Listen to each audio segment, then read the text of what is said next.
ఇటీవల జరిగిన pink ball టెస్ట్లో విరాట్ కోహ్లీ, రోహిత్ శర్మ వంటి స్టార్ ప్లేయర్లు విఫలమైనప్పటికీ నితీష్ మాత్రం 2 ఇన్నింగ్స్లోనూ టాప్ స్కోరర్గా నిలిచి సత్తా చాటాడు. మొత్తం 4 ఇన్నింగ్స్లో 41.38 నాటౌట్, 42 పరుగులతో రాణించాడు. అయితే బౌలింగ్లో మాత్రం ఈ ఆంధ్ర ఆల్రౌండర్ ఇంకా తన మార్కు చూపించలేదు. ఈ నేపథ్యంలో భారత మాజీ క్రికెటర్ సంజయ్ మంజ్రేకర్ కీలక వ్యాఖ్యలు చేశాడు. 4 ఇన్నింగ్స్లో 2 వికెట్లు మాత్రమే తీశాడు.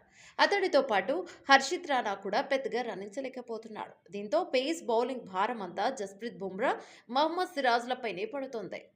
బ్రిస్బేన్లో జరిగే 3వ టెస్టుకు నితీష్ రెడ్డిని తప్పించాలని మంజ్రేకర్ అభిప్రాయపడ్డాడు. నితీష్ కుమార్కు అద్భుతమైన బ్యాటింగ్ స్కిల్స్ ఉన్నాయి. ఆస్ట్రేలియా వంటి పటిష్టమైన జట్టుపై కూడా అతడు ఫెయిర్లెస్ క్రికెట్ ఆడుతున్నాడు.